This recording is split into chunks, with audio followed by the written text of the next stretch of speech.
Chào các bạn, mình là Top Ngôn Tình đây.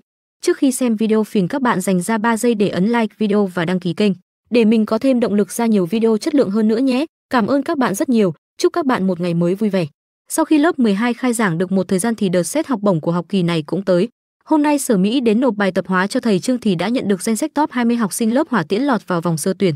Nhiệm vụ mà cô ta được giao chính là thông báo với lớp và thống kê lại danh sách các học sinh nộp tờ trình điện tử vào tuần sau, ra khỏi phòng giáo viên. Châu Gia Tố đi cùng cũng tò mò nhìn tờ danh sách trên tay Sở Mỹ, sao học bổng kỳ này sao xét sớm thế nhỉ? Sở Mỹ có vẻ khá bình thản.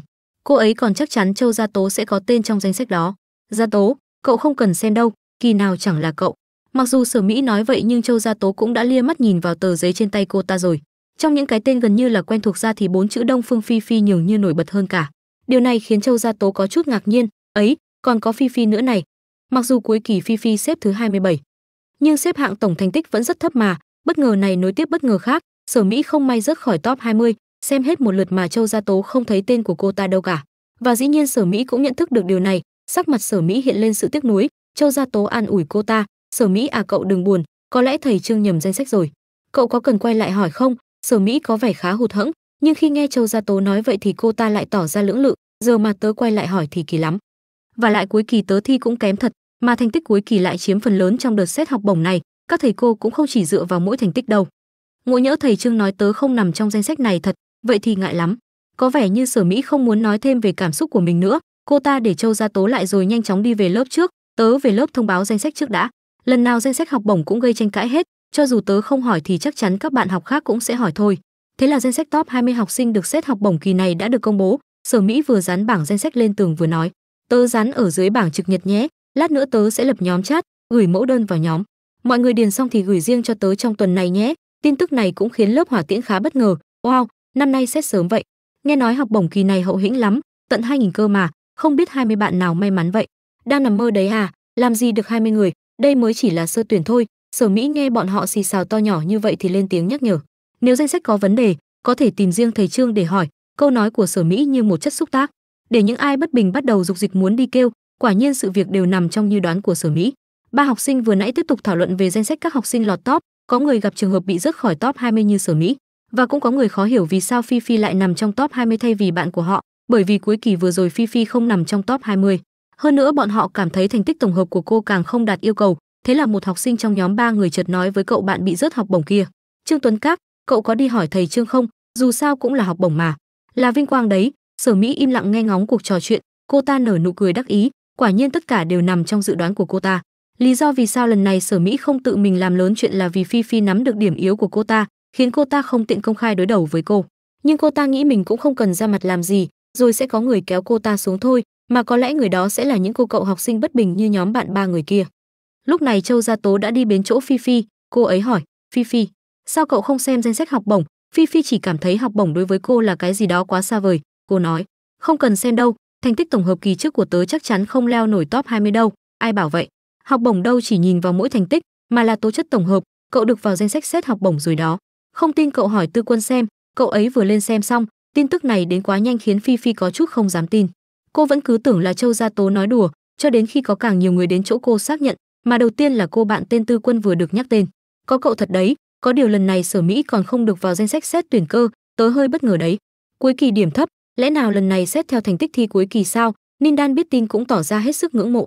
Hai mắt cô ấy sáng rỡ, các cậu là team học bá học bổng, tớ đứng giữa các cậu không những không hòa nhập được, còn run lẩy bẩy ấy, lớp trưởng cũng đã nhập cuộc. Cô ấy cười sửa lời Ninh Đan, ha ha ha, đâu có, vào danh sách sơ tuyển chứ có phải được học bổng luôn rồi đâu, mà Phi Phi thì vẫn đang nghi ngờ giáo viên chủ nhiệm viết nhầm. Nữ chính của chúng ta cũng thật là không có chút niềm tin vào bản thân gì cả. Sở Mỹ thì không biết đang nghĩ gì mà trầm mặc đứng ở một chỗ nhìn mọi người cười nói vây quanh Phi Phi. Có lẽ trong lòng cô ta cũng đã ghen tị muốn chết rồi. Đột nhiên có một nam sinh lớp dưới đến báo tin, hôm nay Lục Phóng thế mà lại chủ động tìm Phi Phi. Vốn Phi Phi không có ấn tượng quá tốt với việc gặp Lục Phóng trong trường nên cô đã định từ chối, nhưng chỉ tội cho cậu đàn em ấy. Có lẽ Lục Phóng cũng biết Phi Phi sẽ không đồng ý ra gặp mình nên đã nhắn nhỏ với đàn em đôi lời, thế nên khi nghe Phi Phi hỏi vậy thì cậu ấy cũng hết sức khó xử, không biết nữa à? Anh ấy nói chị không ra anh ấy sẽ đánh em. Tư Quân và Ninh Đan nghe vậy thì cười phá lên, ha ha ha, vật hy sinh trên con đường tìm kiếm tình yêu, không còn nhân quyền nữa rồi, mà kẻ chủ mưu lúc này vẫn đang kiên định đứng ngoài cửa với một lòng tin chắc thắng. Xung quanh còn có không ít người bị vẻ đẹp của cậu ta hút mắt, đứng từ xa xì xào bàn tán rôm rả, là Lục công tử, anh ấy lại đến tìm Đông Phương Phi Phi kìa, đẹp trai quá, thậm chí tin đồn về chuyện tình tay ba giữa Phi Phi và hai nhân vật nổi tiếng của Minh Đức cũng được lấy ra làm chủ đề thảo luận. Tôi thấy Lục công tử đẹp trai hơn Nhiếp Thần nhiều, ai nói vậy, tôi vẫn thích kiểu Nhiếp Thần hơn. Lạnh lùng, chỉ ấm áp với những người đặc biệt, sự thật chứng minh nước đi của Lục Phóng đã đúng. Vì không muốn để liên lụy người vô tội nên Phi Phi chỉ đành miễn cưỡng đồng ý, biết rồi, tôi đi hỏi cậu ấy. Trước khi Phi Phi ra khỏi lớp, Ninh Đan còn rất nhiệt tình nhắc nhở cô xem danh sách đi để có gì nộp đơn xin học bổng cho Sở Mỹ trong tuần này. Sau khi Phi Phi rời đi, cả ba cô gái bắt đầu tò mò hỏi nhau, Lục Phóng cài cắm tai mắt ở lớp mình à, sao chọn đúng lúc Nhiếp Thần không có ở đây đến tìm Phi Phi thế nhỉ? Cũng có thể lắm nhá, dù sao lớp chúng ta cũng có nhiều bạn nam chơi thân với Lục Phóng. Châu Gia Tố lại cảm thấy khá may mắn. Hay là cậu ta chọn lúc Nhiếp Thần dạ không ở đây đó, hai người theo đuổi Phi Phi ác liệt như thế, lỡ mà chạm mặt nhau thì chắc lớp học này sập mất. Mà ngoài cửa lớp, sau khi Phi Phi nghe nói Lục Phóng có đề toán không hiểu thì liền yêu cầu cậu ta lấy ra để cô xem trực tiếp tại chỗ, nhưng Lục Phóng là ai chứ? Cậu ta đã đến tìm Phi Phi thì chắc chắn sẽ muốn có được một chút thời gian riêng tư với cô rồi, thế là cậu ta đề nghị, hành lang ổn quá, chúng ta qua phòng tự ôn đi, cứ tưởng Lục Phóng sẽ tạm thời trở thành một cậu học sinh chăm ngoan nhưng không. Cách mà cậu ta tiến vào phòng tự học vẫn là cách mà Lục Phóng phách lối hay làm, vừa đến nơi, cậu ta đạp tung cửa, không quan tâm các học sinh đang làm gì trong phòng tự học mà chỉ gửi đến một lời thông báo, phòng này đã bị trưng dụng, trong vòng 1 phút, giải tán hết cho tôi. Phi Phi chứng kiến hết thảy mà không làm gì được, cô quay sang trách cứ Lục Phóng cậu làm cái gì vậy?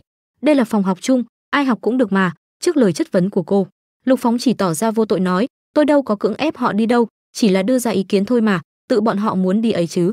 Phi Phi thừa biết Lục Phóng chỉ đang giảo biện, nhưng mọi người đều đã bị áp lực của Lục Phóng dọa cho chạy mất hút hết rồi nên cô chỉ có thể nhẫn nhịn thuận theo cậu ta.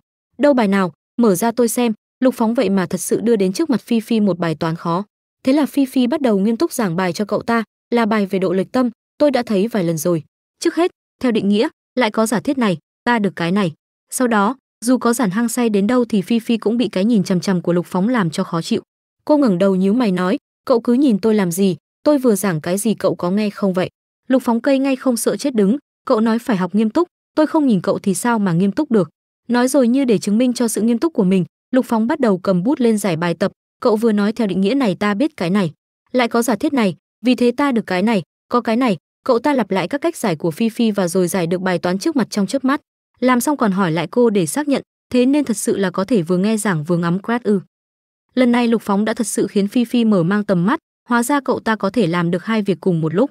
Chẳng trách trước đây thỉnh thoảng lại trốn học đánh nhau nhưng vẫn đạt điểm trên trung bình ở lớp quốc tế. Lúc Phi Phi còn đang lo nghĩ thì Lục Phóng đã đắc ý cười hỏi, cô giáo Phi Phi, sao lại không nói gì vậy, có phải em đã nghe giảng rất chăm chỉ không?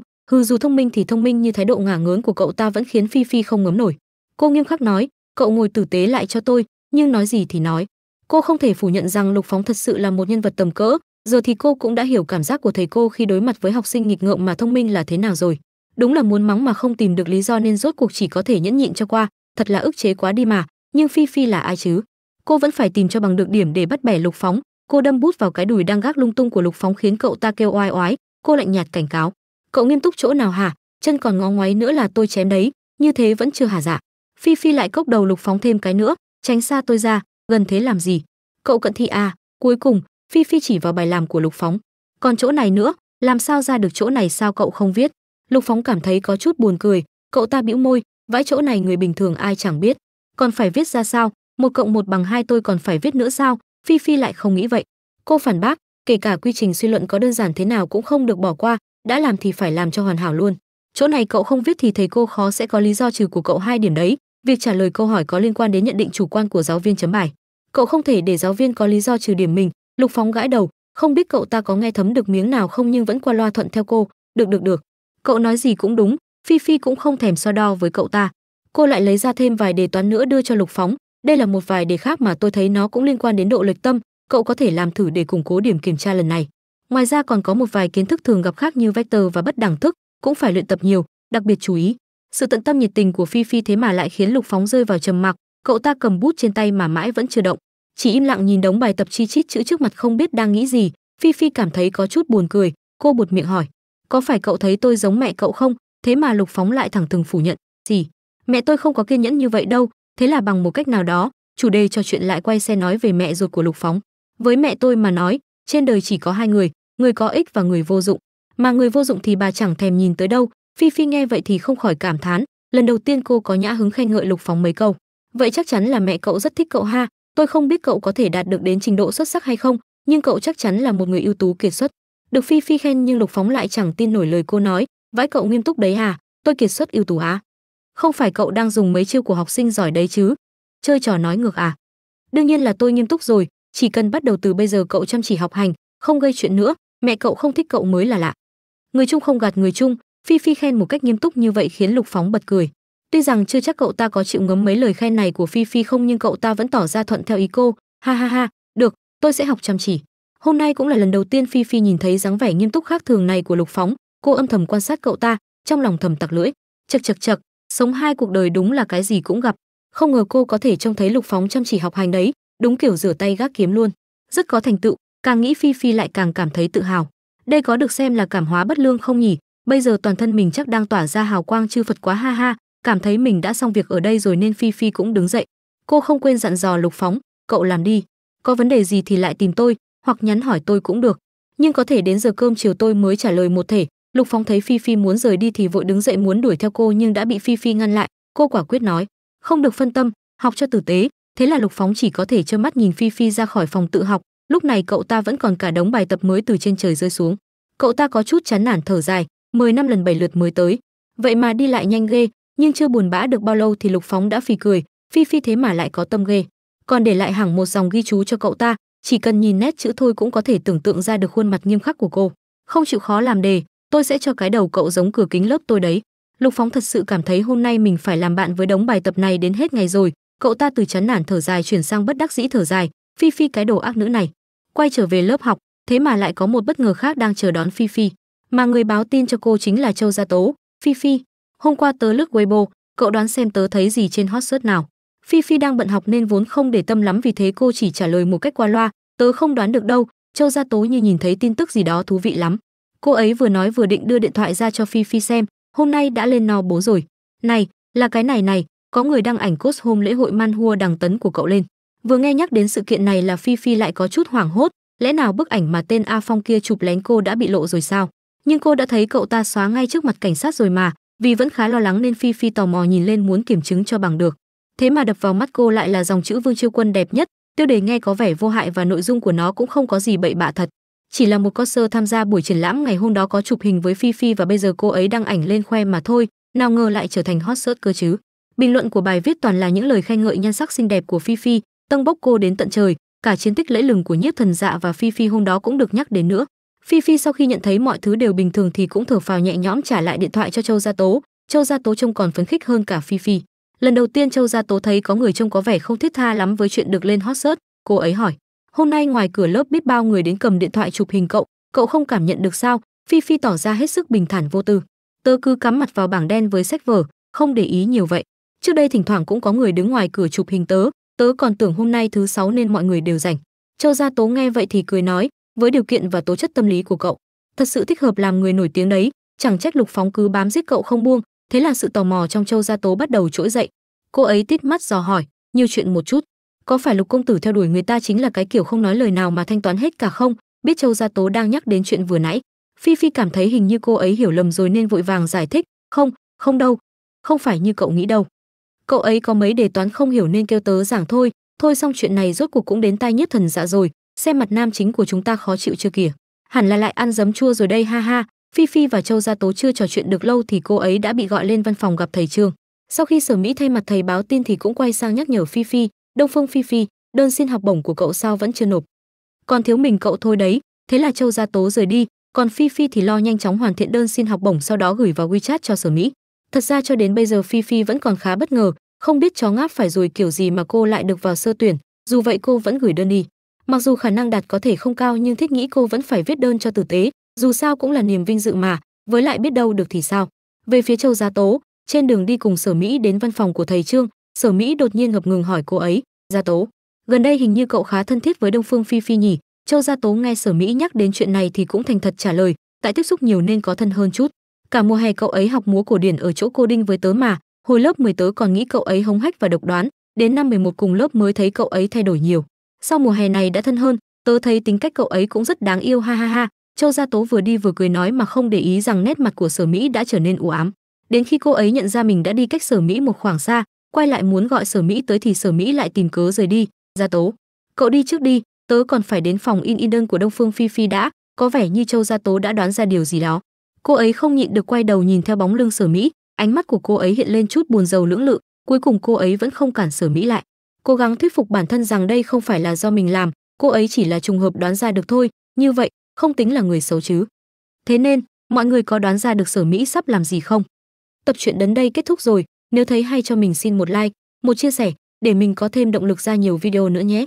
Nhớ bấm theo dõi để xem tiếp những tập tiếp theo. Chúc các bạn có một ngày tràn đầy năng lượng.